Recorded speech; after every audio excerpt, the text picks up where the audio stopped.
شیخ العالم حضرت بابا فرید الدین مسعود گنج شکر 12ویں صدی کے مسلمان مبلغ اور صوفی بزرگ ہیں۔ ان کو قرون وسطی کے سب سے ممتاز اور قابل احترام صوفیہ میں سے ایک کہا گیا ہے۔ ان کا مزار پاک پتن پاکستان میں واقع ہے۔ عظیم صوفی بزرگ اور شاعر بابا فرید الدین گنج شکر کا اصل نام مسعود اور لقب فرید الدین تھا۔ آپ کی ولادت 1173 عیسوی کو ہوئی۔ آپ کا خاندانی نام فرید الدین مسعود ہے اور والدہ کا نام کرسم خاتون اور والد محترم قاضی جلال الدین ہے۔ بابا فرید الدین 5 سال کی عمر میں یتیم ہو گئے تھے۔ آپ بغیر کسی شک و شبہ کے پنجابی ادب کے پہلے اور پنجابی شاعری کی بنیاد مانے جاتے ہیں۔ آپ کا شمار برصغیر کے مشہور بزرگوں میں ہوتا ہے جنہوں نے اسلام کی شمع جلائی اور صرف ایک اللہ کی دنیا کو پہچان کروائی۔ بابا فرید الدین 1173 عیسوی میں ملتان کے ایک قصبے کوتوال میں پیدا ہوئے تھے۔ کہا جاتا ہے کہ ان کے ابا کابل کے فرخ شاہ کی اولاد میں سے تھے۔ کہتے ہیں کہ بابا فرید الدین کے والد شیخ شعیب سلطان محمود غزنوی کے بھانجے تھے جو شہاب الدین غوری کے زمانے میں ملتان کے قصبہ کوتوال میں آ کر آباد ہوئے۔ بعض روایات کے مطابق ان کے دادا ہجرت کر کے لاہور آئے اور اس کے بعد کچھ وقت قصور میں گزار کر کوتوال چلے گئے۔ آپ کی والدہ مائدہ کرسم خاتون نے پہلی بار بابا فرید الدین کو نماز پڑھنے کی تلقین کی تو کچھ اس طرح سے سمجھایا کہ جب چھوٹے بچے اللہ تعالیٰ کی نماز ادا کرتے ہیں تو اللہ تعالیٰ انہیں شکر کا انعام دیتا ہے اور جب بڑے ہو جاتے ہیں تو دوسرے بڑے اور مزید انعامات دیے جاتے ہیں۔ بابا فرید الدین جب نماز پڑھتے تو کرسم خاتون چپکے سے ان کے مصلے کے نیچے شکر کی پڑیاں رکھ دیتی اور بابا فرید الدین رحمت اللہ تعالی علیہ وہ شکر کی پڑیاں انعام میں پا کر بہت خوش ہوتے۔ یہ سلسلہ کافی عرصہ تک چلتا رہا، یہاں تک کہ ایک مرتبہ ایسا ہوا کہ کرسم خاتون شکر کی پڑیاں رکھنا بھول گئیں تو اگلے دن اضطراب سے پوچھا کہ اے فرید الدین مسعود، کیا آپ کو کل شکر کی پڑیاں مل گئی تھی؟ تو بابا فرید الدین نے ہاں میں جواب دیا تو کرسم خاتون نے اللہ عز و جل کا شکر ادا کیا کہ ان کی لاج رہ گئی اور اس بات پر خوشی بھی ہوئی کہ اللہ عز و جل کی طرف سے انعام دیا گیا۔ تب انہوں نے بابا فرید الدین رحمت اللہ تعالی علیہ سے کہا کہ اے فرید الدین مسعود، آپ تو واقعی گنج شکر ہیں۔ آپ کے گنج شکر کے ساتھ لقب ہونے میں چند اقوال نقل کیے جاتے ہیں۔ ان میں سے ایک یہ بھی ہے کہ آپ نے مجاہدہ کا ارادہ کیا، شیخ نے بھوکا رہنا بتلایا، آپ نے روزے شروع کر دیے۔ 3 دن بعد ایک شخص چند روٹیاں لے کر حاضر ہوا، آپ نے اس کو اشارہ غیبی سمجھ کر نوش فرما لیا۔ کھانے کے بعد تھوڑی ہی دیر میں امتلا ہوا اور سب کہہ کے راستے نکل گیا۔ آپ نے اپنے شیخ سے یہ قصہ بیان کیا۔ انہوں نے فرمایا کہ 3 دن کے بعد تو کھایا، پھر بھی شرابی کا کھانا کھایا۔ حق تعالی کا شکر ہے کہ وہ کھانا پیٹ میں نہ رہ سکا۔ اب 3 دن اور بھوکے رہو اور جو غیب سے آئے اس کو کھاؤ۔ 3 دن گزرنے کے بعد کچھ نہ آیا۔ شدت بھوک میں کچھ کنکریاں اٹھا کر منہ میں ڈال لیں، وہ شکر بن گئیں۔ شیخ نے یہ سمجھ کر کہ کہیں دھوکا نہ ہو ان کو تھوک دیا۔ تھوڑی دیر بعد پھر شدت بھوک سے مجبور ہو کر کنکریاں اٹھا کر منہ میں ڈالیں، وہ بھی شکر بن گئیں۔ ایسے ہی 3 مرتبہ ہوا۔ صبح کو حضرت شیخ سے عرض کیا،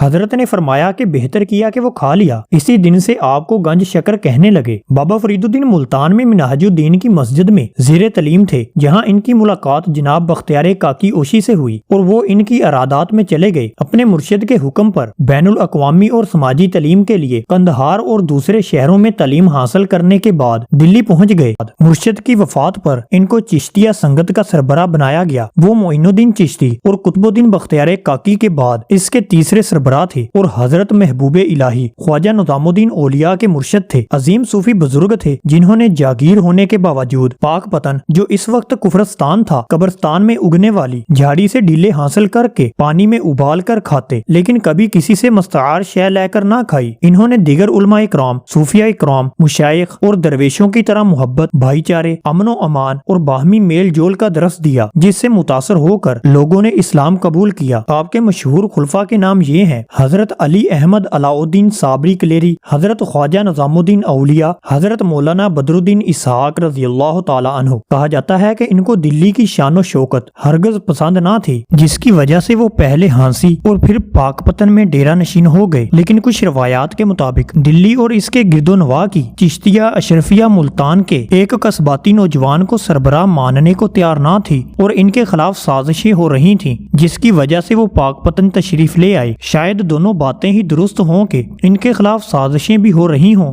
اور ان کو اپنے دیس کی عوام کی زندگی بھی پسند ہو۔ پاک پتن اس زمانے میں تجارتی شاہراہ پر ایک اہم مقام تھا۔ دریائے ستلج کو یہیں سے پار کیا جاتا تھا۔ یہ بات حادثاتی نہیں ہے کہ پنجابی کے دوسرے کلاس کی دانشوروں نے تجارتی مقامات پر زندگی گزاری جہاں ان کو دنیا کے بارے میں اطلاع اطلاعات ملتی رہتی تھیں۔ بہت سی تاریخی دستاویزات سے پتہ چلتا ہے کہ بہت سے عالم دور دراز سے گرامر اور زبان دانی کے مسائل حل کروانے کے لیے بابا فرید کے پاس پاک پتن آتے تھے۔ ان کی شاعری میں فارسی، عربی، سنسکرت کے الفاظ ملتے ہیں۔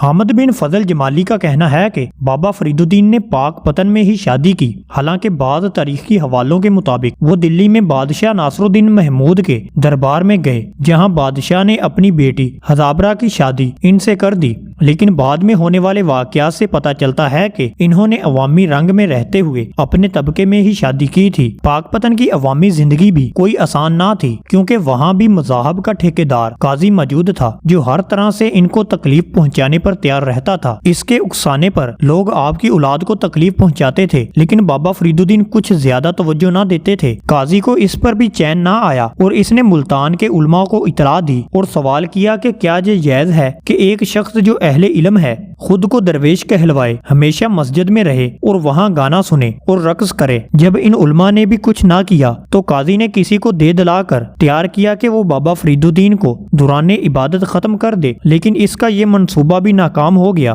اس مشکلات کے باوجود بابا فرید نے زندگی کو ذاتیات سے بالاتر ہو کر عوام کے دکھوں کے حوالے سے دیکھا۔ بابا فرید الدین نے 5 محرم الحرام 1265 عیسوی بمطابق 666 ہجری 92 سال کی عمر میں وفات پائی۔ ان کا مزار شہنشاہ محمد بن تغلق نے تعمیر کروایا جو آپ کے مرید تھے۔ حضرت بابا فرید الدین نے سخت بے چینی اور تکلیف میں وقت گزارا، مگر تمام نمازیں جماعت کے ساتھ ادا کی اور تمام وظائف بھی پورے کیے۔ پھر عشاء کی نماز جماعت سے پڑھ کر آپ پر بے ہوشی طاری ہو گئی۔ کچھ دیر کے بعد ہوش آیا تو آپ نے مولانا بدر الدین اسحاق سے پوچھا کہ میں نے عشاء کی نماز پڑھ لی ہے؟ مولانا بدر الدین اسحاق نے جواب دیا، حضور عشاء کی نماز وتر کے ساتھ ادا کر چکے ہیں۔ اس کے بعد آپ پھر بے ہوش ہو گئے۔ جب ہوش آیا تو فرمایا کہ میں دوسری مرتبہ نماز ادا کروں گا، خدا جانے پھر یہ موقع ملے یا نہ ملے۔ مولانا بدر الدین کہتے ہیں کہ اس رات آپ نے 3 مرتبہ نماز عشاء ادا کی، پھر آپ نے وضو کے لیے پانی منگوایا، وضو کیا، 2 گانا ادا فرمایا، پھر سجدے میں چلے گئے اور سجدے میں ہی آہستہ آواز سے یا حیو یا قیوم پڑھتے آپ اپنے خالق حقیقی سے جا ملے۔ اللہ تعالیٰ کی ان پر رحمت ہو اور ان کے صدقے ہماری بخشش ہو۔